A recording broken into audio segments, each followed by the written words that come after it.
naliligo siya. Nangihipo na lang bigla-bigla kahit may ginagawa siya. Umalis si Amber sa dating pinapasukang trabaho at naghanap ng pwedeng pagkakitaan. Ang nais lang naman niya ay makipagsapalaran sa syudad upang makapag-aral sa kolehiyo. Salat na salat sila sa buhay, kaya hindi na kinaya ng kanyang mga magulang na pag-aralin siya. Kaya naman, naisipan ni Amber na sumama sa kaibigan na nagtatrabaho sa Maynila. Ngunit, hindi niya inaasahan na ang magiging amo niya ay isang bastos at walang hiyang lalaki. Pwede ba akong magtanong sa setup natin kapag pumayag ako sa alok mo? Dahan-dahang sabi ni Amber. Takot siya na baka may masabi siya na kagagalit pa ng gusto ng lalaki. Bumuga ng isang malalim na hininga si Trevor. Sumandal ito sa kanyang kinaupo ang silya bago binasa ang labi. Pinukup niya ng isang seryoso at madiing tingin si Amber. Kung papayag ka, kailangan mo mag-undergo ng mga test. Kapag fit ka na to carry my child, we will proceed. Kumunot naman ang noo ni Amber. Proceed? Yes. Uminit ang pisngi ni Amber sa mga ideyang pumasok sa kanyang isip. Magsasama tayo sa iisang kama? What? Ngayon ay si Trevor naman na ang naguguluhan sa mga sinasabi niya. Siyempre, gagawin natin ng bata, hindi ba? Ang seryosong mukha ni Trevor ay biglang nabasag nang humagalpak ito ng tawa. May pahampas-hampas pa ito sa table. Nasa isang magarbong kainan kasi sila. Doon mas piniling makausap ni Trevor si Amber. Ayaw niyang dalhin ang babae sa kanyang opisina. Umusok lalo ang mukha ni Amber dahil sa naging reaksyon ni Trevor. Hinihiling ni Amber na sana ay kainin na lamang siya ng lupa dahil sa kahihiyan. Sorry. Usal na lang ni Amber dahil tawang-tawa sa kanya ang lalaki. Umiling naman si Trevor at sa kaunti-unting nawala ang tawa nito.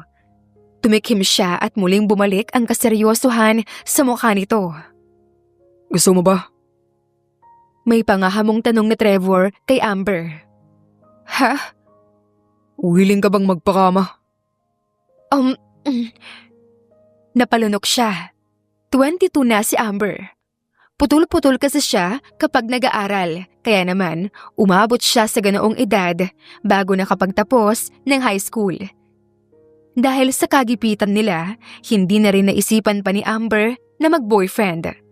May mga lalaking gustong manligaw sa kanya, ngunit kapag nalalaman nila kung gaano sila kahirap sa buhay, umaatras ang mga ito.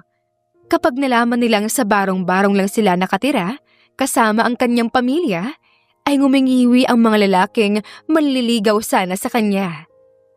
Nagpipigil na si Amber sa kanyang hininga. Umalis nga siya sa dating pinapasukang trabaho dahil sa manyakis na amo. Ngunit dito na may ikakama na talaga siya. But of course, may iba namang paraan para dyan. Bawi rin ni Trevor nang makita ang pamumutla sa mukha ni Amber. Doon lang nakahinga ng maluwag si Amber. Ngumiti siya kay Trevor. Mabuti naman. Uulitin ko, Miss. Tatanggapin mo ba ito o hindi? Would you like to carry my child? Pero gusto kong makapag-aral, sir. Gusto ko rin makapagpadala ng pera sa mga magulang ko sa probinsya. Gumuhit ang ngiti sa labi ni Trevor. May pera kang makukuha sa akin, Miss. Sa mga buwang pinagbubuntis mo ang anak ko, may sweldo ka. Makakapagpadala ka sa mga magulang mo. At kung tungkol naman sa pag-aaral mo, pwede ka naman mag-online class nowadays. It's not a problem. Muling naikuyom ni Amber ang kanyang mga kamay. We will have a formal agreement, Miss. Kapag pumayag ka, idadaan natin ang lahat sa legal na proseso. Tumango naman si Amber. Sige, tinatanggap ko na. Handa akong dalhin sa 9 na buwan ang anak mo. Inilahad ni Trevor ang kanyang kamay kay Amber. Nahihiya namang tinanggap iyon ni Amber. Okay. Thank you, Miss Amber Cabral. Also, tawagin mo na rin akong Trevor. Napaka-formal ng sir for me. Sabi naman niya na parang nakikipagkilala lang sa kanyang mga kasosyo. Sige, Trevor. At, oo nga pala, doon ka na uuwi sa bahay ko. Ayaw kong sa ibang bahay ka tumira. Lalo na kapag buntis ka na. Sa bahay, mas matututukan kita. Tanging-tango lang ang naging sagot ni Amber sa kanya. Provided ni Trevor ang lahat ng kailangan ni Amber. Sa una, ay gusto sana ni Trevor na sa ibang bansa mamalagi si Amber kapag nabuntis na ito. Ngunit hindi naman siya mapapanatag kapag hindi niya natututukan ang pagdadalang tao ng dalaga kung sakali man. Namilog ang mga mata ni Amber nang makita niya ang kotse ni Trevor. Makintab iyon at malaking sakyan. Favorite color pa niya ang kulay nun, black. Hop in. Sabi ni Trevor na siyang napagbuksan na pala ng pinto ng kotse niya. Patakbong umikot si Amber sa kotse ni Trevor. Ang bango naman ng sasakyan mo. Hindi mapigilang sabi ni Amber. Ngumisi ang binata. I just bought this months ago. Sakay na. Isang ngiti ang binigay ni Amber kay Trevor bago siya sumakay sa magarabo nitong kotse.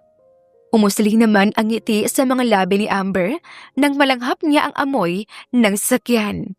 Hindi matapang ang panlalaking amoy ng kotse na umatake sa kanyang ilong. Yan ang mga gamit mo. Kunot noong tanong ni Trevor nang makita ang isang bag ni Amber. Naibaba naman ni Amber ang mata sa kanyang dalang bag. Oo. Hindi naman ganoon karami ang mga gamit ko na dala mula sa probinsya. Napasinghap si Amber nang biglang lumapit sa kanya si Trevor. Pinikit pa niya ang mga mata nang lumapit ang mukha nito sa kanya. Akala niya hahalikan na siya ng lalaki, ngunit narinig na lang niya ang pag-click ng seatbelt.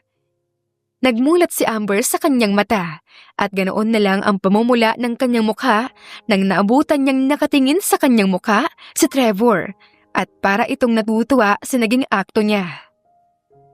Inayos ko lang yung seatbelt mo. Ani Trevor at umurong sulong ang ngiti sa mga labi niya. Napaipit na lang si Amber sa kanyang labi. Salamat. Halos bulong ang wika niya. Labis ang pagpipigil ni Amber na huwag masuka sa loob ng sakyan ni Trevor. May motion sickness siya at nahihiya naman siyang sabihin iyon sa lalaki kaya pinipigilan na lang niya ito. Ngunit nang tumigil ang kotse dahil nakarating na sila sa bahay ni Trevor, mabilis siyang bumaba ng kotse at saka sumuka.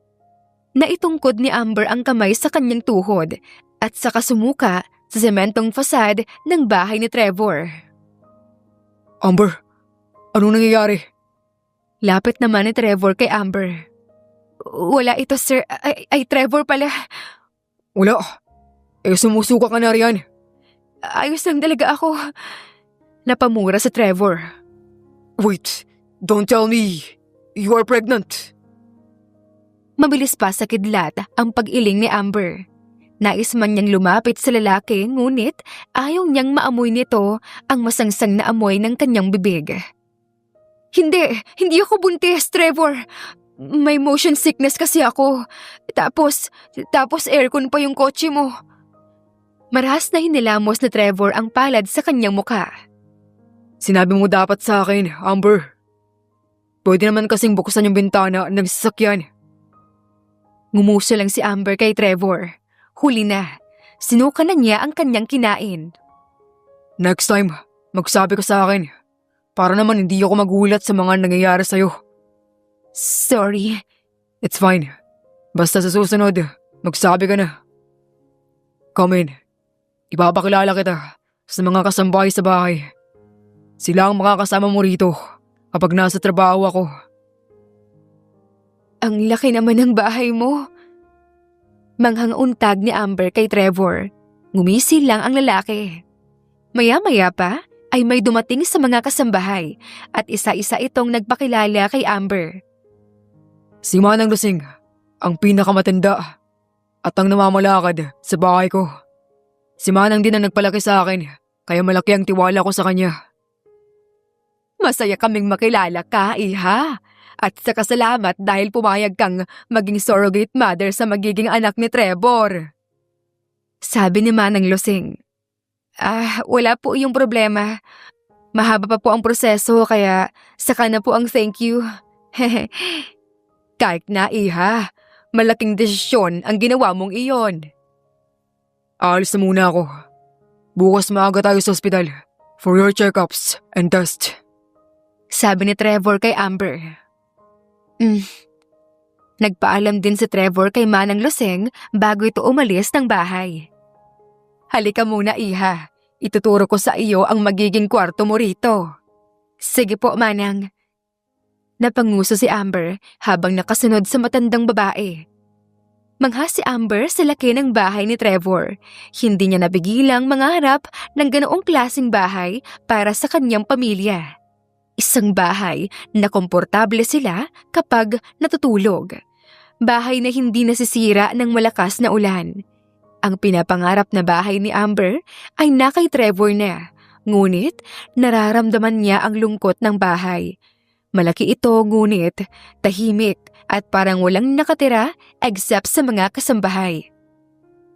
Manang? May kailangan ka ba, Iha? Pwede po bang magtanong? Oo naman. Ano yon? Nasaan po ang mga magulang ni Trevor? Nakita ko po sa baba yung family picture nila pero hindi ko po sila nakita rito. Maingat niyang tanong kay Lusing.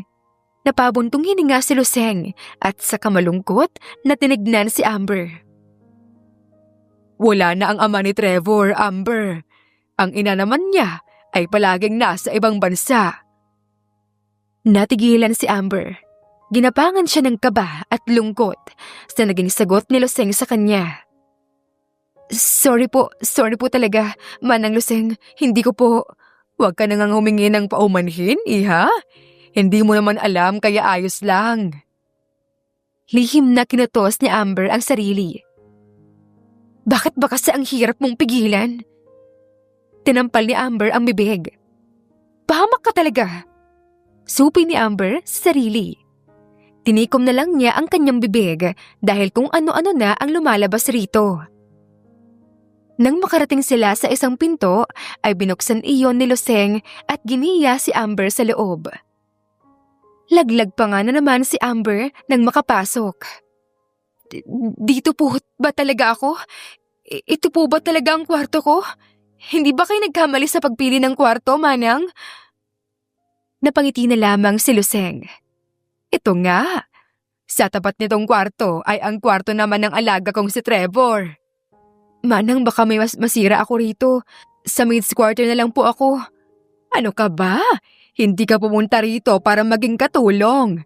Nandito ka dahil ikaw ang magbubuntis sa magiging anak ni Trevor. Kaya sige na, magpahinga ka na. Ngumuso lang si Amber kay Lusing. Salamat, Manang Lusing. Ay teka, tapos ka na bang kumain?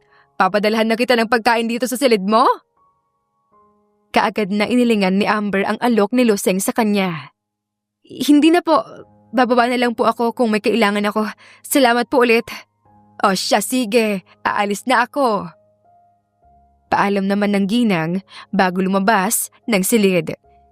Nang makaalis si Lusing ay hindi mapigilan ni Amber na tumili. Tuwang-tuwa siya sa laki ng kanyang silid at sa laki ng kama. Binaba niya ang kanyang bag at saka nagpagulong-gulong sa ibabaw ng kama. Tumihaya si Amber sa kama at tumingin sa kisame. Ngumuso siya. Pinapangarap niyang makahiga ang kanyang mga magulang at kapatid sa ganoong kalambot na higaan. Nilibot ni Amber ang kwarto. Kung ikukumpara niya ang kanilang bahay sa probinsya at ang kanyang silid na inaako pa sa bahay ni Trevor, nagmimistulang bahay ng aso ang bahay nila sa probinsya. Kinabukasan, maagang nagising si Amber. Pumunta siya sa kusina upang tumulong sa pagluluto. Amber, bakit gising ka na? Ang aga pa! Gulat na sambit ni Loseng nang makita si Amber. Nasanay lang po ako, Manang. Saka sabi ni Trevor kahapon ay may lakad po kami ngayon. O siya, anong gusto mo? Gatas ba? Ipagtitimpla kita. Ay naku, Manang, nakakahiya naman po. Saka tutulong po ako sa pagluluto. Kami narito sa kusina, iha. Kung gusto mong may gagawin ka, maganda ka na lang sa lakad niyo ni Trevor. Tapos na ako maligo, Manang. Ito na rin po ang damit ko. Kain at Trevor na lang po ang kulang. Ay, Diyos ko! Anong oras ka bang gumigising, bata ka? Nagtimpla si Amber ng gatas para sa kanyang sarili. Hindi naman na siya pinatulong sa kusina, kaya nanood na lang siya. Nakauwi na po pala si Trevor, Manang Loseng? Kagabi. Hindi naman siya nagtagal sa labas. May gusto pa sanang itanong si Amber kay Loseng kaso itinikom na lang niya ang bibig niya. Gusto niyang magtanong kung may nobya o asawa ba ang lalaki at kuryoso rin siya kung saan ito nanggaling kagabi.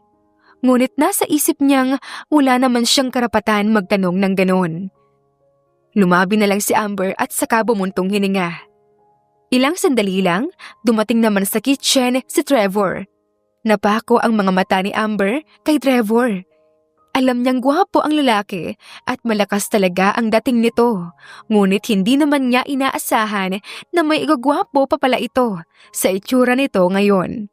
Naka-shorts lang ito, isang t-shirt at nakaayos ang buhok. Umaalingasaw pa ang bango nito. Magandang umaga. Utal na sabi ni Amber. Morning. Tipid namang sambit nito. Oh, Trevor! Teka, ipagtitimpla na muna kita ng kape mo. Mabilis na boba si Amber sa kanyang silya. Ako na po magtitimpla, Manang. Magluto na lang po kayo dyan. Voluntaryo naman ni Amber. Amber. Marunong ako magtimpla ng kape, Trevor. Ngiting saad ni Amber. Nanliit ang mga mata ni Trevor habang tinitignan si Amber na gumalaw sa kanyang kusina. Sinundan niya ang galaw ng babae na parang pamilyar na pamilyar ito. Umiling si Trevor bago lumapit kay Amber na nagtitimpla ng kape niya. May coffee maker ako. Si Trevor. Saglit na tinapunan ng tingin ni Amber si Trevor. Hindi ako pamilyar dyan.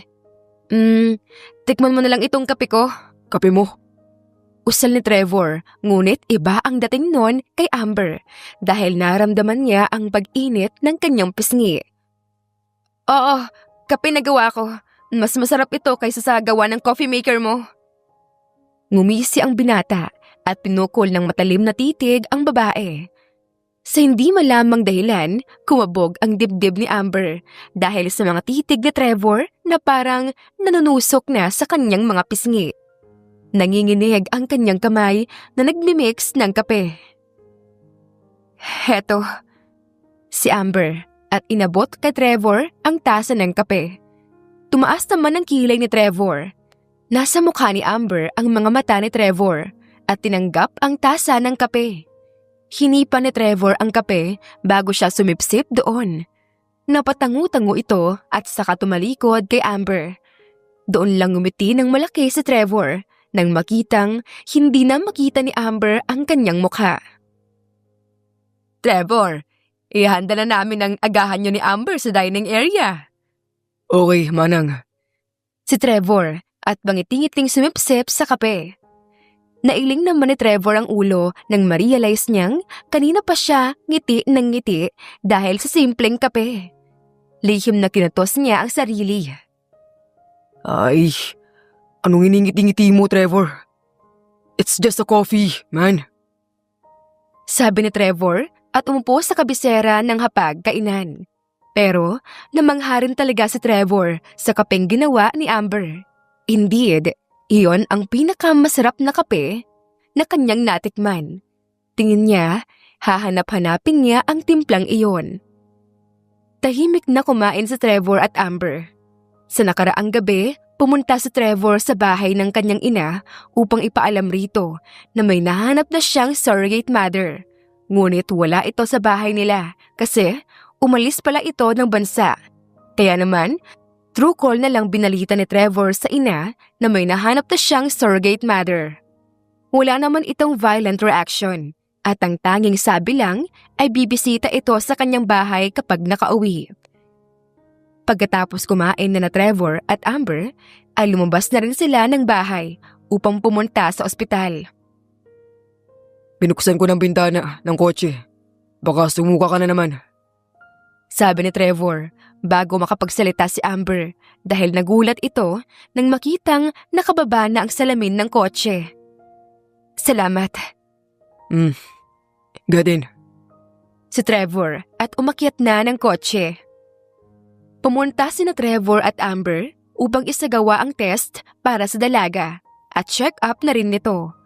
Mahaba ang naging proseso upang maging matagumpay ang semen insemination kay Amber. 2 beses nilang ginawa ang insemination kasi sa una ay hindi nabuntis si Amber at sa pangalawa naman ay naging matagumpay na ito. Magdadalawang buwan na simula nang makilala ni Amber si Trevor at magdadalawang buwan na rin siyang nakatira sa bahay nito. Trevor, kakabili mo lang ng mga damit ko last week eh. Angil ni Amber nang dalhin na naman siya ni Trevor sa mall. Iba naman yun. Katwiran ng lalaki sa kanya. Ha? Eh sabi mo mga damit din ang bibilihin natin ngayon, di ba? Ngumisil lang si Trevor sa tabi ni Amber. Maternity dress. Ang bibilhin natin this time. Ha? You are now pregnant. Kaya bibili na tayo ng mga kailangan mo. Pero ang aga naman yata, Trevor. 13 days pa lang ang tiyan ko. Mas mabuti nang maaga na tayong bibili. Kaysa naman kapag malaki na ang tiyan mo, mahihirapan ka na. Tumango na lang si Amber kay Trevor. Pakiramdam kasi ni Amber, kung hindi siya susuko, ay mas lalong hindi rin mauubusan ng isasagot ang binata sa kanya. Nang pumasok sila sa kotse, ay may lumapit kaagad sa kanila na sales lady. Malaking malaki pa ang mga ngiti nito sa kanila. Ano pong hinahanap niyo, sir, ma'am? Usisa ng sales lady. Sinundan ng sales lady sina Trevor at Amber sa loob ng store. We're looking for maternity dress. Simpleng sagot ni Trevor sa sales lady at hindi man lang nito tinignan ang sales lady. Ah, for your wife, sir? Dahil sa sinabi ng sales lady, napalingon sa kanya si Trevor, pati si Amber, ay hindi mapigilang magpantig ng kanyang tenga. Kumabog ang puso ni Amber. Nanlaki ang mga mata niya nang bigla siyang hapitin ni Trevor sa kanyang bewang. Yes, please. Saad naman ni Trevor. Naipit naman ng sales lady ang kanyang labi at tinuro sa dalawa ang mga maternity dress. Habang namimili ng mga dress, sina Trevor at Amber, ay hindi naman mapigilan ni Amber ang pagsuliyap kay Trevor. Nagtatagpo lang ang mga kilay nito habang namimili ng dress. Ngunit kahit na ganoon ay hindi mapigilan ni Amber ang puso sa pag-alpas nito. Sa halos 2 buwan na magkasama sila ni Trevor, napansin niyang seryoso talaga ang lalaki. Mukhang istrikto pero maunawain. Mukha lang din itong malamig dignan pero may puso. Kaya naman, naging komportable rin si Amber sa lalaki. May mga napili ka na bang dress? Tanong ni Trevor na siyang kinatalon naman ni Amber. Mabilis hinuli ng binata si Amber. Are you okay? Hilaw ang naging ngisi ni Amber. Oo naman. Nagulat lang ako sa'yo. Bigla-bigla ka kasing sumusulpot eh. Nalukot ang perpektong noo ni Trevor. Kanina pa kita tinatawag. Nakatingin ka kasi sa akin kaya akala ko may kailangan ka. You are spacing out, woman. Lihim na napalunok si Amber. Gaano ba ako katulala kanina? At saka ilang minuto ko ba siyang tinititigan? Maghunos dili ka, Amber. Saway ni Amber sa kanyang sarili. Wala naman. May naalala lang ako bigla. Palusot niya sabay tawa. Mas lumalim ang kunot sa noo ni Trevor. Bumuntong hininga na lang siya at mas inintindi si Amber. Iniisip na lang ng binata na dala lang siya sa pagbubuntis ni Amber. May gusto ka pa bang bilhin o kailangan mo? Tell me, and we'll buy them. Wala naman na. Saka hindi pa naman nauubos yung mga binili mo nung nakaraan. May mga nagagamit pa ako sa bahay. Hindi tuloy mapigilan ni Amber na huwag mailusyon sa kanila ni Trevor. Hindi niya maiwasang ma-imagine na partner niya si Trevor at anak nila ang kanyang dinadala. Okay, let me carry this. Kung wala ka ng kailangan, ay sa counter na tayo. Ani Trevor at kinuha ang nasa braso ni Amber na mga dress. Nang maunang maglakad si Trevor, ay napahapulos si Amber sa kanyang dibdib. Iba na ang pakiramdam niya kay Trevor. Hindi niya na iyon simpleng amo lang. Hindi na yon simpleng paghanga lang. Mas malalim na yon. Holding hands, yakap, pag-aaruga, pagtitimpla ng gatas, at kahit sa pag-alis at pag-uwi ni Trevor sa bahay, ay una niyang pinupuntahan si Amber. Kinakamusta at tinatanong kung may kailangan ba ito o ano. Mga bagay na ginagawa ni Trevor kay Amber na siyang nagpapadala ng feelings ni Amber sa kanya. Are you sure? Wala. Tanong ni Trevor at hawak nito ang kamay ni Amber. Parang natural na iyong ginagawa ni Trevor. Huminga ng malalim si Amber dahil nagwawala na naman ang kanyang puso. Wala na. Inaantok lang ako. Sabi ni Manang Lusing, ay lagi ka na lang raw natutulog. Maglakad-lakad ka rin sa labas. Umiling si Amber. Ayoko. Saka ako lang mag-isa. Sinunok si Amber nang hawakan ni Trevor ang kanyang tiyan. Di sasamahan ko kayo bukas ni baby. Sweet nitong wika. Tila nabingi si Amber sa lakas ng kabog ng kanyang puso. May trabaho ka. It's fine. Minsan lang naman to eh. Besides, para kay baby rin. Lumabi si Amber. Kaya hindi niya maamin-amin sa lalaki ang nararamdaman dahil alam niyang ginagawa lang nito lahat para sa anak nito. Sa anak nito na siya ang nagbubuntis. Minsan nakakalimutan ni Amber na surrogate mother lang siya at inaalagaan lang siya ni Trevor dahil sa anak nito. Wala nang iba. Sige, ikaw bahala. Nagulat naman si Amber nang dumukwang si Trevor at humalik sa kanyang noo. Good night. Saad ni Trevor at mabilis na umalis. Nang mawala na si Trevor, ay tinakpan ni Amber ang kanyang muka at saka impit na sumigaw. Ramdam niya ang pagwawala ng kung ano sa kanyang tiyan. Nang magmulat si Amber ng kanyang mga mata, ay laking gulat niya nang makitang nasa kama niya na si Trevor. Nasa kanyang tabi na ang lalaki at nakatitig sa mukha niya. Trevor? Ngumisi lang ito. Bakit ang tagal mong gumising? Di ba sabi ko sa'yo, sasamahan kita ngayon. Maglalakad-lakad dyan sa labas. Ha? Ang aga naman. Nope. Matagal ka lang gumising. Ayoko pang bumangon, Trevor. Inaantok pa ako. Pagmamatigas ni Amber. Akmang magtatalakbong na sana ulit si Amber nang kumot ngunit mabilis na pinigilan ni Trevor ang kamay niya. Bumilog ang mga mata ng dalaga. Trevor! Sumipa ng malakas ang kanyang puso.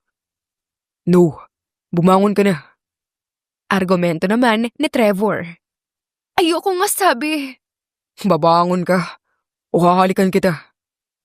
Pagbabanta niya. Nahigit ni Amber ang kanyang hininga dahil sa sinabi ni Trevor. Trevor? What? Akala mo ba hindi ako seryoso? Inaantok pa kasi ako eh. So, gusto mo talagang halikan kita? Ha? Walang ano-ano'y hinalikan ni Trevor ang mga labi ni Amber. Hindi makagalaw si Amber dahil sa ginawa ni Trevor. Gumalaw ang mga labi ng binata at tinudyo nito ang dila sa nakasarang bibig ni Amber. Open your lips for me, babe. Garalgal na sabi ni Trevor sa pagitan ng nakalapat nilang mga labi. Hindi rin alam ni Amber kung anong espiritu ang sumapi sa kanyang katawan nang ibuka niya ang kanyang labi. Ngumisi si Trevor bago tinuklas ang bibig ni Amber. Napadaing na lang si Amber sa mapang-angking labi at dila ni Trevor na sumugod sa kanya. Sa bawat sip-sip ni Trevor sa dila ni Amber, ungol naman ang sinasagot dito ng babae. Umuungol si Amber nang buksan niya ang kanyang mga mata. At ganoon na lang ang gulantang ni Amber nang ma-realize niya kung ano ang nangyayari. Nananaginip siya. Napanaginipan niyang hinahalikan siya ni Trevor. Sumigaw siya at mabilis na bumangon. Pinagsasampal niya ang sarili at saka tumingin sa orasan. Alauna ng madaling araw at ganoon ang kanyang panaginip. Magunos dili ka, Amber. Ano yun? Bakit ganon yung panaginip?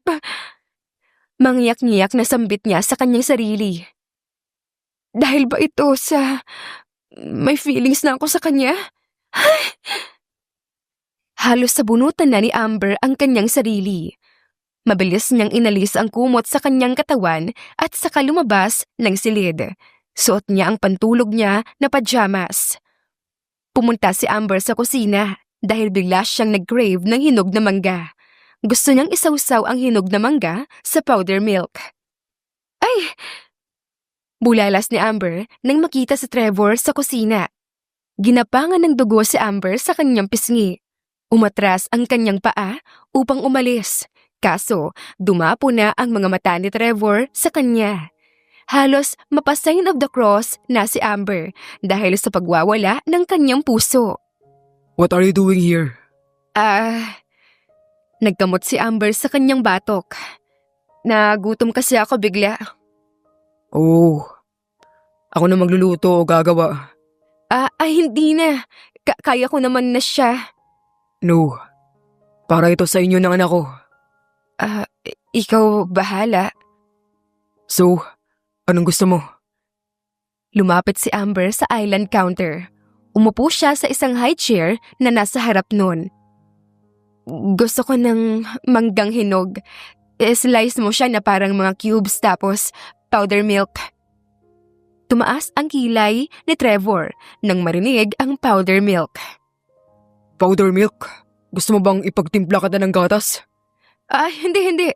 Gusto kong isawsaw ang mangga sa powder milk. What? Anong lasa niyan? Yun na yung gusto ko. Hindi naman ikaw yung kakain eh. Ako naman. Natutop naman ni Amber ang labi nang tumaas ang kanyang boses kay Trevor. Akala niya, sasamaan siya ng tingin nito o magagalit. Pero tumangulang ito at nginitian siya. Huminga ng malalim na lang si Amber at pilit na pinakalma ang puso niya na gusto na yatang lumabas sa ribcage niya. Samantalang si Trevor na may pinapakiramdaman lang si Amber habang naghihiwa siya sa mangga. Kaya nasa kusina si Trevor ay dahil hindi siya makatulog dahil sa ginawa niyang paghalik kay Amber. Hindi na matandaan ni Trevor kung kailan siya nagseryoso sa babae. Ang huli niya kasing sineryoso ay niloko siya. Nabuntis pa ito ng ibang lalaki. Kaya nga, nang gusto niyang magkaanak, mas pinili niyang kumuha na lang ng surrogate mother. Ayaw na niyang mag-aksaya ng panahon, tapos pagsisisihan na naman niya ito sa huli. Also, pinipressure na rin kasi siya ng kanyang ina na mag-anak na. Heto na ang mangga mo at powder milk. Nilapit ni Trevor ang pinggan at isang platito. Salamat. Ani naman ni Amber. Malapit nang magdalawang buwan si Amber sa bahay ni Trevor at aaminin ng binata na dahil kay Amber, nagiging madalas na ang pag-uwi niya sa kanyang bahay ng maaga. Usually kasi ay nasa 11 p.m. to 12 a.m. na siya umuwi.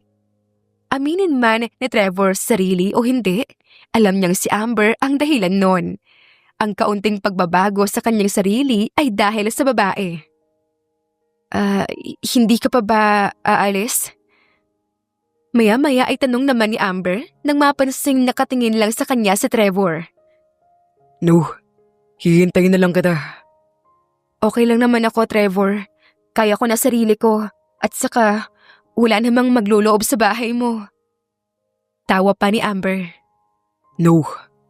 Kung ano ang kailangan mo, o ni baby, ako nang kukuha o gagawa. Ani Trevor at ginamit ang pagbubuntis ni Amber para lang masamahan ito at hindi na makatanggi sa kanya. Yumuko si Amber at saka lumamon ng mangga sa kanyang sinawsaw sa powder milk. Ikaw bahala, basta sinabihan na kita. Lumabi si Amber at sa kanya binilisan na lang ang pagnguya. Be careful. Baka mabulunan ka. Bumagsak ang balikat ni Amber. Nami-misunderstand niya ang mga actions at mga salitang lumalabas sa bibig ni Trevor.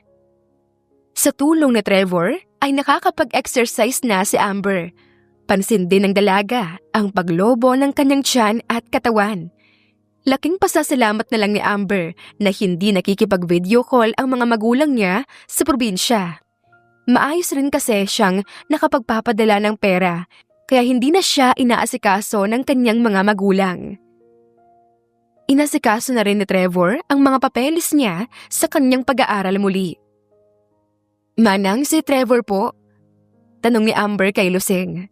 Nag-aagahan siya at napansin niyang wala ang lalaki sa hapag. Lately kasi ay sinasamahan naman siya ng lalaki kumain. Hindi ito pumalya except sa pagkakataong iyon. Ay, maagang umalis, Amber. May emergency raw kasi sa opisina niya, kaya nagmamadali din. Napatango si Amber sa naging sagot ni Lusing sa kanya. O siya, kumain ka na riyan. Gusto mo bang magpasama ng kasambahay sa paglalakad mo? Pwede mong isama si Jeya. Ang tinutukoy ni Lusing na si Jeya ay isang dalagang kasambahay sa mansyon ni Trevor. Ay, nakakahiya naman po, Manang. Kaya ko naman po mag-isa. Aniya, sabay sulyap kay Jeya sa isang tabi. Nang magtagpo ang mga mata nila, ay inirapan ni Jeya si Amber. Batid na ni Amber na may lihim talagang bad blood sa kanya si Jeya. Kung kaya't ang lahat ng kasambahay sa bahay ay ito lang ang hindi niya nakakausap. Hindi! Mahigpit ang bili ni Trevor na pasamahan ka sa paglalakad mo. Hindi na nakipagtalo pa si Amber kay Lusing at tumango na lamang. Kasama ni Amber si Jeya sa kanyang paglalakad. Tamang-tama pa dahil hindi pa masakit ang sinag ng araw. Umaga at hapon kasi si Amber naglalakad. Salamat sa pagsama mo sa akin, Jeya. Ngiting wika ni Amber. May disgustong anas naman ni Jeya. Jeya. Tinignan ni Amber si Jeya. Nakasunod lang ito sa kanya at halatang napipilitan lang. May nagawa ba ako sa'yo? Wala naman. Tamad na sagot ni Jeya. Bumuntong hininga si Amber. Hindi ko alam kung bakit ganito ang pagkikitungo mo sa akin, Jeya. Gusto ko lang naman na maging kaibigan ka kasi tayo lang dalawa sa bahay ang magkasing edad. Irap naman ang naging tugon ni Jeya sa kanya. Halos 1 oras din sila sa labas. At nang bumalik na silang dalawa sa mansyon, ay may nakita silang isang kotse na nakaparada sa harap ng mansyon. Nagtagpo ang kilay ni Amber nang makita ang sasakyan. Kilala niya ang sasakyan ni Trevor, kaya naman ganoon na lang ang kanyang pagtataka sa bagong sasakyan. Bumili ba ng bagong sasakyan si Trevor? Munting bulong sa utak ni Amber. Kakabili lang naman niya ng sasakyan ah. Umiling siya at saka tumuloy na sa loob ng bahay. Amber! Napangiti si Amber nang marinig si Lusing. Manang Lusing! Naputol ang ngiti ni Amber nang may makitang babae na nakasunod kay Lusing. May katangkaran ang babaeng nasa 50s. Strict ang mukha nito na parang hindi marunong ngumiti at nakataas ang sangkilay. Ito na ba siya? Lusing? Sa boses pa lang nito ay batid na ni Amber ang pagkadisgusto ng babae sa kanya. Oo, Ma'am Trina. Saad ni Luseng bago tumingin kay Amber. Amber, siya ang ina ni Trevor. Si Ma'am Trina. Ganoon na lang ang panlalamig na naramdaman ni Amber. Yumuko siya kaagad. Magandang umaga po, ma'am. Luseng, gusto kong makausap si Amber ng masinsinan. Iwan niyo muna kami. Tinawag ni Luseng si Jeya at naiwan naman si Amber kasama ang ina ni Trevor. Sa lakas ng kabog ng puso ni Amber ay halos hindi na niya maramdaman ang paa. Nangangatog ito at parang nawawalan na ng lakas. Sumunod ka sa akin. Utos ni Trina kay Amber. Tumango si Amber at sumunod dito. Tumigil sila sa may poolside. Malayo ang tanaw ni Trina. Habang si Amber naman nakatingin lang sa nakatalikod na ina ni Trevor. Lihim namang nagpapasalamat si Amber na hindi lumingon sa kanya si Trina. Alam niya kasing hindi rin niya ito magawang tignan sa mga mata. 2 buwan din ako sa ibang bansa. Hindi ako nakauwi kasi minsan ko lang makasama ang aking mga amiga. Nang binalita ni Trevor sa akin na may nahanap na siyang surrogate mother, ay hindi ko na ito pinakialaman pa. Alam ko kasi ang standard ng anak ko. Umikot si Trina at halos mapaatras si Amber dahil sa intimidation na nararamdaman. Ngunit nang malaman ko na isang katulad mo pala ang magdadala ng apo ko, I am very disappointed. Ngayon pa lang ako na-disappoint sa naging desisyon ng anak ko. I don't like you, Iha. Ayaw ko na isang katulad mo ang magbubuntis sa magiging apo ko. Ma'am, I want you gone, Iha. Napalunok ng malalim si Amber. Pero ma'am, buntis po ako. Buntis na po ako sa anak ni Trevor. Pwede naman namin gawin ang proseso sa iba.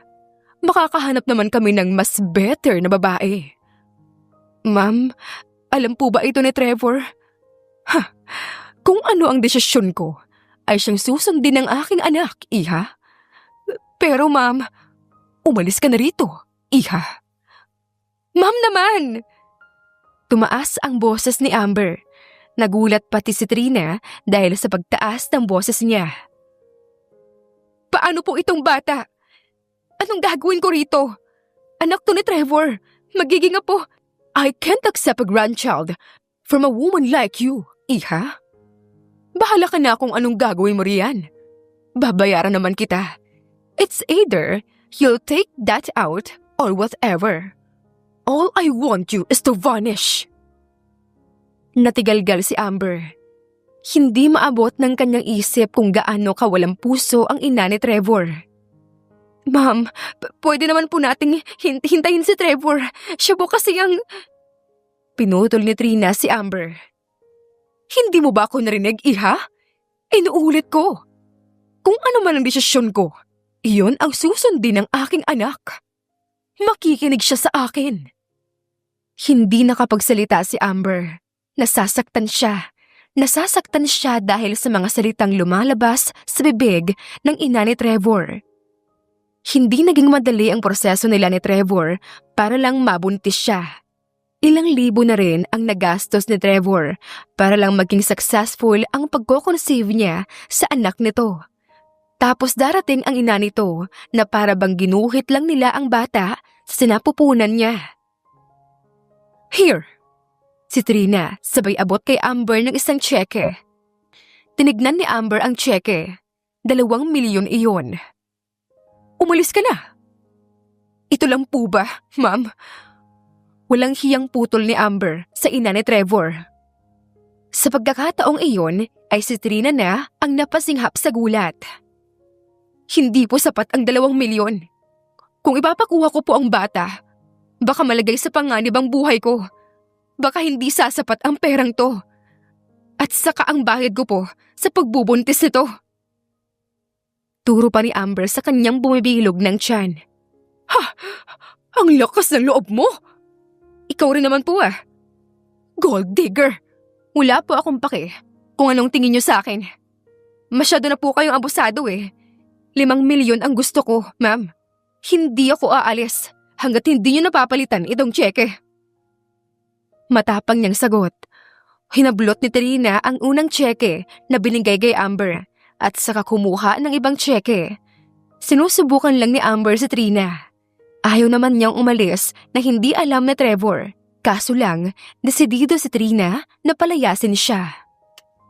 Ito, sapat na ba yan? Si Trina sabay tapon ng tseke kay Amber. Tinignan ni Amber ang tseke. 5 milyon na yon at may pirma na ni Trina sa ibaba. Iwi-withdraw ko to. At kung sakali mang tatalbog ang tseke mo, ma'am, babalik ako rito sa bahay ni Trevor. Ang tapang mo? Mukhang pera naman at desperada. Walang delikades ang babae. Mahigpit na kinuyom ni Amber ang tseke sa kanyang palad. Nag-empake si Amber sa kanyang mga damit. Kung ano lang ang kasya sa bag niya na dinala niya sa bahay ni Trevor nang una siyang dinala ng lalaki sa bahay nito, iyon din ang bag na kanyang sinidlan ng gamit niya sa pag-alis. Sinubukang pigilan ni Luseng si Amber. Hinatid ni Luseng si Amber sa labas ng bahay. Ngunit umeksena naman si Trina at pinagbantaan ang kawawang matanda. Salamat po sa lahat ng kabutihan niyo sa akin, Manang Luseng. Hinding-hindi ko po kayo makakalimutan.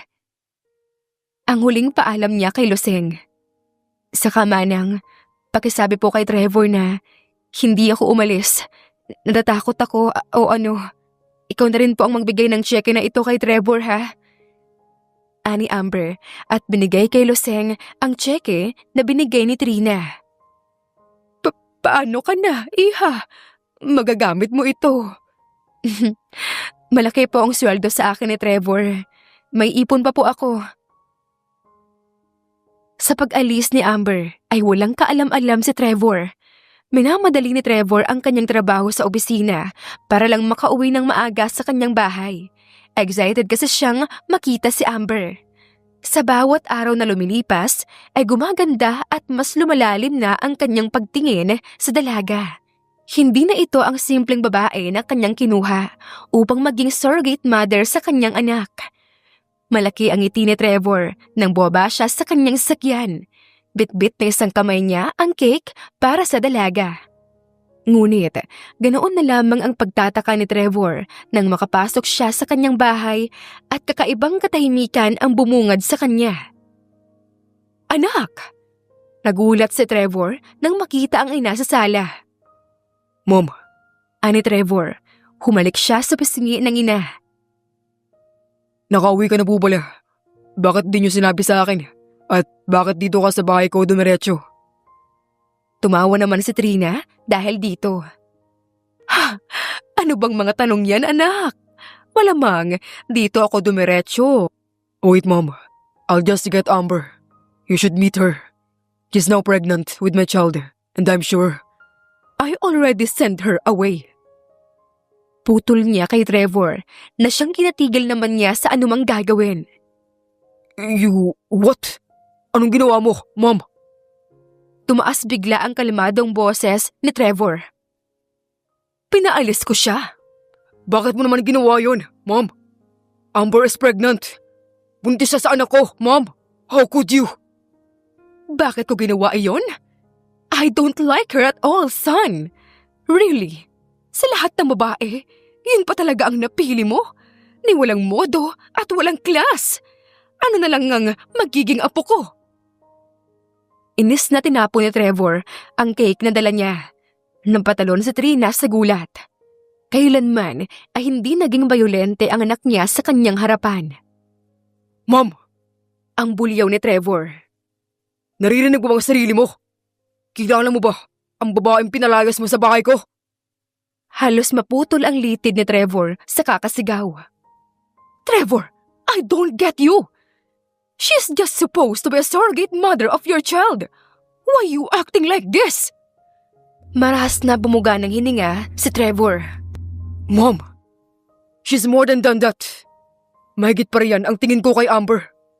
Mom, she is… I love her. I love her, Mom. You can't, Trevor. I can, Mom. Wala na siya. Pinaalis ko na siya. at binigyan ng pera. She's just a gold digger, Trevor. Alam mo bang nag-demand ng 5 million para lumayas lang dito? Nagkakamali ka, Trina. Hindi na napigilan pa ni Loseng na mag-isali. Itinaas niya ang tsekeng binigay ni Trina kay Amber. Ito ang tseke na sinasabi mo, Trina. Iniwan ito ni Amber sa akin para ibigay kay Trevor. Ayaw umalis ng bata pero pinilit at ginipit mo siya. Umuusli ang ugat sa leeg ni Loseng habang sumisigaw. Napakurap-kurap si Trevor. Nang makita niya ang tseke, ay mas lalong umusbong ang galit niya sa ina. Sa simula pa lang, lagi nang sinusunod ni Trevor ang mga utos ng kanyang ina. Hindi siya nagrereklamo, pero sa pagkakataong iyon ay masyado siyang nadismaya sa ina. Binuksang muli ni Amber ang saradong puso ni Trevor. Ang sugatang puso niya ay hinilom ni Amber, kaya naman nahulog din sa kanya si Trevor. Ngunit hindi niya aakalain na ang ina niya ang sisira sa kanyang puso na nagsimula pa lang muling tumibok. Trevor, let me explain. Nagkukumahog sa paglapit sa kanyang anak si Trina, kaso dinismaya siya ni Trevor. I'm so sorry, Mom. Pero ngayon, hindi na kita masusunod. I just can't. Pagod na rin ako. I'm done pleasing you, Mom. Ngayon, hayaan niyo naman akong sundin ko rin ang puso ko, ang gusto ko. Wika ni Trevor at tumulo ang luha sa kanyang mata. Bigong-bigo siya sa kanyang ina. Trevor, no! Umiiling na sambit ni Trina, ngunit tinalikuran lang siya ni Trevor. Several months later, kagigising lang ni Amber. Unang bumungad sa kanya ang puting kisame. Nilibot niya ang kanyang tingin. Nakita niya ang kanyang ina sa tabi at ang kanyang kapatid na lalaki sa tabi ng ina. Nung umalis siya sa bahay ni Trevor, wala talaga siyang balak na ipakuha ang bata sa kanyang sinapupunan. Hindi niya iyon kayang gawin kasi para kay Amber, anak rin niya ang kanyang pinagbubuntis. Amber! Ate! Magkakasunod na narinig ni Amber ang tawag ng kanyang ina at kapatid. Ma, Jeric! Tawag din naman ni Amber sa kanyang ina at kapatid. Lumapit ang mga ito sa kanya. Grabe ate, ang dami palang bata dyan sa tiyan mo. 4 ang pinagbubuntis mo, no? Tignan mo sila, oh. Maliliit pero ang healthy naman. Tuwang-tuwang wika ni Jeric sa kanyang kapatid. Oo nga anak, labis akong nag-aalala sa iyo. Ang tagal mo ring nagising eh. Okay lang ba ang mga bata? Nasaan sila? Aligagang tanong niya sa ina at kapatid. Ang lulusog ng mga bata ate, supermom ka yata. Ma, gusto ko pong makita ang mga bata, please. Teka Jeric, kumuha ka ng wheelchair. Anak, ayos lang ba ang pakiramdam mo? Gusto mo bang tumawag ako ng doktor? Inilingan na lang ni Amber ang ina. At si Amber na makita ang mga bata. Kahit sinabi ng kapatid niya na healthy ang mga bata, nais pa rin niyang makita ang mga ito. Bumalik si Jeric tulak na ang isang wheelchair. Sa tulong ni Jeric at ng ina niya, ay nakaupo siya sa wheelchair at si Jeric na rin ang nagtulak ng wheelchair patungo sa nursery room. Ang liliit nila. Emosyonal na saad ni Amber nang makita ang mga bata. Ang cute nila. Oo nga ate, ang cute nila. Mana sa'yo. Napangiti si Amber. Dahil nasa labas lang sila ng nursery room, ay hanggang hawak lang si Amber sa salamin ng dingding nito. Bumalik din si Amber sa kanyang room matapos bisitahin ang mga bata. Si Jeric ay umalis upang bumili ng makakain nila, kaya naman naiwan si Amber kasama ang ina. Anak, ang laki ng bill natin dito. Kakayanin ba ito ng ipon mo? Pag-aalala ng ina ni Amber. Nasaan ba kasi yung ama ng pinagbubuntis mo? Sana man lang humingi ka ng tulong sa kanya kahit maliit. At saka hindi mo kayang i-breastfeed ang mga anak mo. Saan ka kukuha ng pera? Sumakit ang ulo ni Amber. Yan din ang inaalala niya. Kung sana man lang ay dinala niya ang perang binigay ng ina ni Trevor, wala na siyang aalalahanin ngayon. Gagawa ko ng paraan, ma. Gagawa ka ng paraan. Hindi ka pa nga pwedeng lumabas.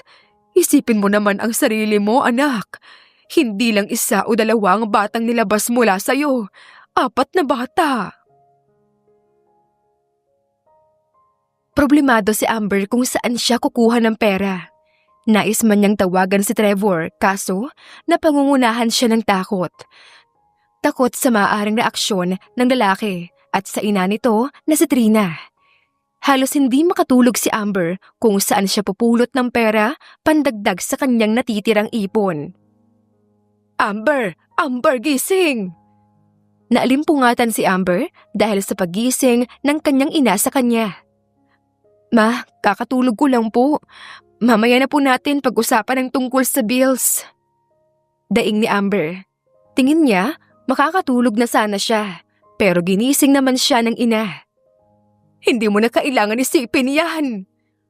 Ang pabulong na sigaw ng ina ni Amber. Kumunot ang kanyang noo. Amber, gising na kasi. Huwag mo nang alalahanin pa ang bill natin dito. Dahil bayad na siya. Po? Sambit ni Amber at mabilis na bumangon. Diyos ko, magdahan-dahan ka ngang bata ka. Kapapanganak mo lang. Totoo po bang sinabi niyo, ma? Hindi ko na po ba... Hindi ko po ba hallucination ito? Bayad na ang bill natin? Sino po ang nagbayad? Oo, pati ako ay nagulat din, Amber. Teka, tatawagin ko siya. Inabot ni Amber ang braso ng ina bago pa man ito makalayo sa kanya. Ma, ano pong ibig niyong sabihin? Nandito po ang nagbayad ng bill natin? Nasa labas siya. Gusto ka raw niyang makausap. Malaki ang ngiti sa labi ng ina ni Amber. Ngunit sa hindi niya malamang dahilan ay biglang kumabog ang puso niya. Hindi niya magawang suklian ang ngiti ng kanyang ina. Nang lumuwag ang pinto ay parang nag-slow motion iyon sa paningin ni Amber. Ang pagwawala ng kanyang puso ay mas lumala nang makita niya ang lalaking pumasok sa kanyang silid. Long time no see, Amber. You did well. It took me months to track you down. Untag ni Trevor nang matapos silang iwan ng ina ni Amber. Nangkatal ang mga labi ni Amber nang makita si Trevor. Ilang buwan din niya itong hindi nakikita. Umuwi kasi siya sa kanilang probinsya sa Romblon. Trevor, ang tanging usal ni Amber bago nagbagsakan ang kanyang mga luha. Dumaing si Trevor bago lumapit kay Amber. Walang ano-ano ay niyakap niya si Amber. Ginapos naman ni Amber ang braso sa bewang na Trevor at humagulgol ng iyak. Don't cry, Amber. Please, babe. Baka mabihinat ka. Kakapanganak mo pa lang. Tumango si Amber, ngunit humihigbi pa rin ito. Nang kumalma na ang babae, ay sakalang kumalas si Trevor sa yakapan nila. Paano mo na lamang nandito ako? Umupo si Trevor sa espasyo ng hospital bed ni Amber. Pinahanap kita. Sorry, Amber. Hindi na ituloy ni Trevor ang kanyang nais sabihin nang umiling si Amber. Huwag kang humingi ng sorry, Trevor. Ako dapat ang humihingi ng sorry. Umalis ako sa bahay mo nang walang paalam. Nilayo ko ang mga anak mo sa'yo. Naiiyak na namang saad niya. No, babe. It's my fault. Hindi kita naipagtanggol kay mommy. If only I was there. Hindi ito mangyayari. Kasalanan ko to. Wala kang ibang ginawa, kundi yung sundin ang gusto ko. Tapos ganun lang yung gagawin ni mommy sa'yo. Yes, I hired you.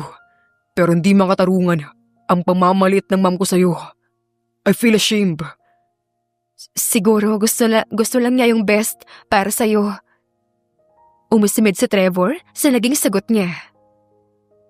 But you're the best for me, Amber. Tapos nilayukan niya sa akin. Trevor. Kinuha ni Trevor ang kamay ni Amber. Amber, I like you. Even back then. Gusto na kita. Hindi lang dahil ikaw ang nagbuntis sa mga anak ko. Gusto kita as a woman.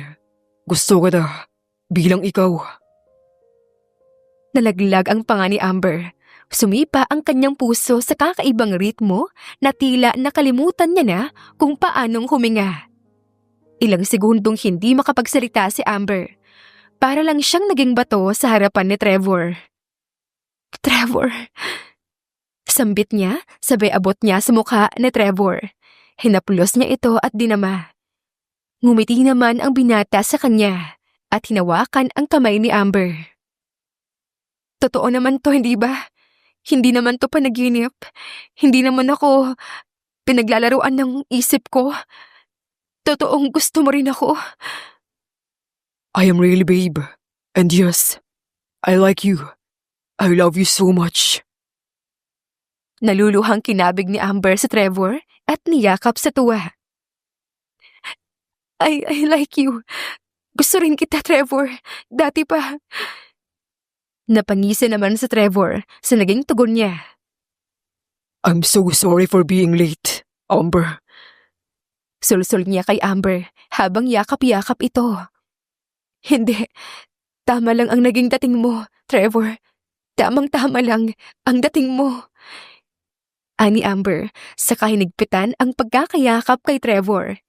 Ani mo'y takot na takot itong mawala sa kanyang mga kamay ang lalaki. Sa mga sumunod na araw ay nakalabas na rin ng ospital si Amber. At ilang linggo matapos makalabas ni Amber ay ang mga bata naman ang nakalabas. Pinangalanan ni na Amber at Trevor ang mga bata na Tristan, Tricia, Ace at Ansel. Bali 2 lalaki at 2 babae kasi ang mga ito. Are you sure? Oo naman. Ani Amber, nang tanungin siya muli ni Trevor kung handa ba siyang maging ina ng mga anak nito. Basically, ako naman talaga yung ina nila. Ilang buwan din sila sa akin, kaya mahal na mahal ko ang mga bata, Trevor. Hindi mo na kailangan pang itanong sa akin yan. Kasi para sa akin, mga anak ko sina Tristan, Tricia, Ace at Ansel. Niyakap ni Trevor si Amber. Thank you so much, Amber. Thank you for being strong. Salamat dahil ang tatag mo. Salamat dahil ikaw ang naging ina ng mga anak natin. Bulong niya kay Amber. Ginantihan ng yakap ni Amber sa Trevor. Sobrang sarap sa pakiramdam para kay Amber na matawag na isang ina. Ang marinig mula sa bibig ni Trevor na ina siya ng mga anak nito ay parang dinuyan siya sa alapaap. Kasama si Trevor, inamin ni Amber sa kanyang pamilya ang naging ugnayan niya kay Trevor. Sa una ay hindi lubos maarok ng kanyang pamilya ang ginawa ng anak, pero kalaunan namay naintindihan din nila ang ginawa ng anak. Humingi rin ng tawad ang mga magulang ni Amber sa kanya dahil ang kanilang kahirapan ang nagtulak sa babae pasukin ang ganoong klaseng trabaho. Gayunman, inamin din ni na Trevor at Amber ang kanilang relasyon na labis ding kinagulat ng pamilya ni Amber. Wala po akong may papangako kung di ang mahalin ng tapat ang inyong anak, tito, tita. Pangako ko pong ibibigay ko ang lahat para sa kanila ng anak namin. Pahayag niya sa pamilya ni Amber. Hay, malalaki na kayo. Nandito lang kami para gabayan kayo. Basta iho, kapag ayaw mo na sa anak namin, ibalik mo lang siya sa amin ng maayos. Mahal na mahal namin ang aming mga anak kahit na ganito lang kami. Ang saad naman ng ama ni Amber. Duda po ako na darating ang araw na aayawan ko po si Amber, tito. Pero makakaasa po kayo. Sabi ni Trevor at saka kinuha ang kamay ni Amber. Nagpagawa ng bahay si Trevor para sa kanila ni Amber. At habang hindi pa ito natatapos, ay umuupa muna siya. Lumuluwas ng Maynila si Trevor, kaso kaagad ding umuuwi dahil hindi nito kayang namawalay sa kasintahan at mga anak. Yumakap si Trevor kay Amber mula sa likod. Nagitla naman si Amber dahil hindi niya inaasahan ang ginawa ng nobyo. Nang malanghap ni Amber ang amoy nito, hinayaan niya ito. Magpahinga ka na roon. Tabihan mo ang mga bata. Galing ka pa sa biyahe. Sabi ni Amber habang naguhugas ng kanilang pinagkainan. Magre-recharge muna ako. Paglalambing ni Trevor sa kanya. Napangiti naman si Amber. Tango naman ito. Ngunit, ilang sandali lang, gumapang na ang kamay ni Trevor sa loob ng kanyang t-shirt. Trevor! Daing niya dahil nakikiliti siya sa malilikot nitong kamay. Ipagpatuloy mo lang ang paghuhugas mo ng pinggan. Bulong niya sa tenga ni Amber. Parang sinalang sa apoy ang katawan ni Amber nang maramdaman ang kamay ni Trevor na umabot sa kanyang malulusog na dibdib. Mas lumaki kasi ang kanyang dede mula sa panganganak. Pinisil at hinaplos ni Trevor ang kanyang nipples, kaya napapaungol si Amber. Tuluyan nang nabitawan ni Amber ang sponge at kumapit sa sink. Ang labi ni Trevor ay gumapang naman sa leeg ni Amber at saka ito sinipsip. Naisandal ni Amber ang katawan kay Trevor nang rumagasa sa kanya ang kamunduhang pagnanasa. Nangatog ang mga binti ni Amber at nakikiliti ang kanyang pagkababae. Trevor! Halinghing ni Amber. Iniikot ni Trevor si Amber upang mahagkan ito ng maayos. Ngunit, hindi pa man lumalapat ang labi ni Trevor kay Amber, ay umalingaw-ngaw na ang iyak ng kanilang anak. Naibaba ni Trevor ang kamay. Puntahan mo ang mga bata. May tinimpla na akong gatas. Baka gutom na sila. Ani Amber na parang nasusunog ang mukha. Hinagkan muna siya ni Trevor sa noo bago nito pinuntahan ang mga anak na nagwawala. Bitin si Trevor, ngunit napangiti naman siya nang tignan ang mga anak niya. Ang galing niyo talagang mang-istorbo sa amin ng mami niyo. Saad ni Trevor at pumasok sa malaking crib ng mga anak. Ang liit niyo pero ang tutuso niyo na. Nakangiting wika niya. Hindi lubos akalain ni Trevor na mababago ang kanyang buhay dahil sa pagdating ni Amber at ng 4 nilang anak. Akala niya hindi na niya makikita pa si Amber. Nag-aalala siya na baka pinalaglag na nito ang pinagbubuntis noon. Sa mga buwang pinaghahanap niya si Amber, wala siyang ibang hinihiling kundi ang kaligtasan ng babae at ang kaayusan ng pag-iisip nito. Hinihiling niya na sana hindi ito nagpalaglag. At nang mahanap ng kanyang investigador si Amber, hindi siya nagdalawang isip na puntahan ito. And it happens, nakakapanganak lang din ni Amber. Thank you so much. Thank you so much for answering my prayers. Ang naging sambit ni Trevor nang makita sa unang beses ang mga anak. Ang simpleng hiling ni Trevor ay may pasobra pa nang malaman niyang pareho rin pala sila ng nararamdaman ni Amber. Labis siyang nagsisisi kung bakit hindi kaagad siya umamin sa dalaga habang nasa bahay pa niya ito noon. At sa puntong iyon, wala nang mahihiling pa si Trevor dahil kasama niya na ang babaeng iniibig at ang kanilang mga anak. Napangiti si Amber ng isang araw ay naabutan niya si Trevor at ang kanilang mga anak na natutulog sa crib. Ang cute niyo naman, ani Amber sabay kuha sa kanyang cellphone. Hindi mabura ang ngiti sa labi ni Amber habang kinukunan ng litrato si Trevor kasama ang mga anak nila. Nasa gitna si Trevor at ang dalawang braso niya ang naging unan ng kanilang mga anak. Sa isang braso ay sina Tristan at Ansel. Sa kabila naman ay sina Ace at Trisha. Parehong tulog na tulog ang mga ito. Matapos kumuha ng larawan si Amber, ay tumabi rin siya sa kanyang pamilya. Nagising naman si Trevor. Babe, Shh! kanina ka pa. Ang cute niyo. Kinikilig na wika ni Amber. Thank you for giving birth to them, Amber. Kundi dahil sa'yo, wala tayong mga cute na anak ngayon. Madamdaming wika niya. Inabot naman ni Amber ang pisngi ni Trevor. Hindi kasi makagalaw ang lalaki dahil nasa bisig nito ang mga anak. Salamat din, Trevor. Salamat dahil ako ang napili mo para magbuntis sa kanila. Salamat sa tiwala mo at pagmamahal. Emosyonal din na wika ni Amber. Sa sumunod na mga araw, habang binabantayan ni Amber ang kanyang mga anak, ay may nag-doorbell. Tumingala siya sa wall clock nila. 2:00 ng hapon, kaya naman nagtaka siya kung sino ang nag-doorbell. Dito muna kayo mga anak. Wika ni Amber na para bang naiintindihan siya ng mga anak. Unti-unti niyang binuksan ang pinto at ganoon na lang ang panlalaki ng kanyang mga mata nang makita ang ina ni Trevor, si Trina, sa labas. Mabilis ang galaw ni Amber at isasara na sana niya ang pinto, kaso hinarang ni Trina ang kamay. Gusto lang kitang makausap, iha. Sorry ma'am pero kung ang sadya niyo po ngayon ay palayuin ako sa anak niyo, hindi ko na po yan susundin.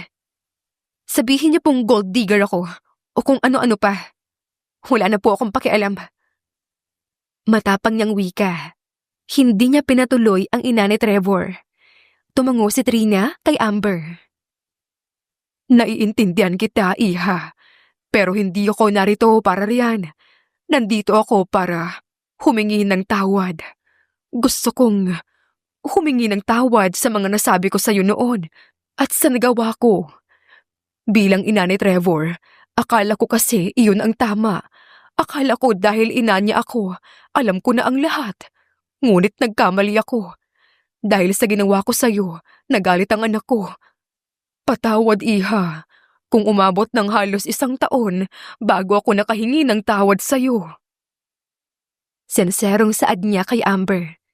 Tumikhim ang dalaga. Niluwagan niya ang pagkakabukas ng pinto. Aaminin kong nasaktan ako sa sinabi niyo noon sa akin, ma'am. Ngayon may galit po ako sa inyo pero may respeto pa rin po ako sa inyo bilang ina ng lalaking mahal ko at ng lola ng mga anak namin. Napakurap-kurap si Trina. Mabilis na muo ang mga luha niya. Gusto niyo po bang makita ang mga bata? Can I? Tumango si Amber at giniya si Trina papasok. Naiyak si Trina nang makita ang kanyang 4 na malulusog na apo. Paulit-ulit din siyang nagpapasalamat kay Amber. Nanatili si Trina ng ilang oras sa bahay nina Amber at Trevor, pero hindi nagkaabot ang mag-ina. What? Nandito si mom. Pinapasok mo. Hindi ka ba niya sinaktan? Anong sabi niya? Pagpapaulan ng tanong ni Trevor kay Amber. Nilapitan naman siya ni Amber at tumingkayad upang maabot ang mukha nito. Kumalma ka nga. Gaya ng sinabi ko sa'yo, pumunta lang siya rito para humingi ng tawad at pinapasok ko na rin para makita niya yung mga bata. At isa pa, ina mo siya. Kahit papaano may respeto ako sa kanya. Tanging buntong hininga lang ang nagawa ni Trevor bago binuhat si Amber at pinatong sa mesa ng dining area. Tulog ang kanilang mga anak, kaya naman may oras sila para maglandian. Hinagka ni Trevor ang noo ni Amber. Sunod ay sa ilong nito, pisngi at sa labi. Buong puso namang tinugon ni Amber ang mga halik ni Trevor sa kanya. Nang maghiwalay ang kanilang labi, ay kapwa sila hinihingal. Kumunot naman ang noo ni Amber nang may kinapa si Trevor sa bulsa nito. Napatakip siya sa kanyang bibig nang makitang isang maliit na box na kulay pula iyon. Trevor, ano ito? Naluluhang sambit niya. Amber, alam kong hindi tayo nagsimula sa ating relasyon tulad ng iba. I hired you para maging surrogate mother. Ngunit sinakop mo ang buong pagkatao ko. Ngayon, hindi ko na alam kung paano mabubuhay nang wala ka. Ani Trevor at namula ang mga mata. Amber, will you marry me? Kasabay ng pagpikit ni Amber ay ang pagdaloy ng kanyang mga luha. Tumango siya kay Trevor at hinalikan ang lalaki sa labi. Oo naman Trevor. I will marry you. Tugon niya matapos ang halik. Napamura si Trevor at nanginginig ang mga kamay na sinuot ang singsing kay Trevor. Niyakap niya si Amber. Thank you so much, babe. I love you. Mahal din kita, Trevor. Thank you rin sa pagtanggap at pagmamahal mo sa akin. Ang pusong nagpapatawad, ang pusong sugatan ay naghihilom. Kahit gaano pa ito kawasak, may tao pa rin makabubuo nitong muli. Hindi man tulad ng tipikal na relasyon at pagkakataon nagkakilala, sina Trevor at Amber. Natagpuan naman nila ang tunay na pagmamahal sa isa't isa. Ang pusong sugatan ay ginamot ng inosente at mabuting puso. Ang pagmamahalan ni Amber at Trevor ay isang patunay na kahit na anumang estado sa buhay, walang pinipili ang pagmamahal. Ang kanila ring pag-iibigan ay isang patunay na masarap magmahal at ang tunay na pag-ibig ay nakapaghihintay. Wakas!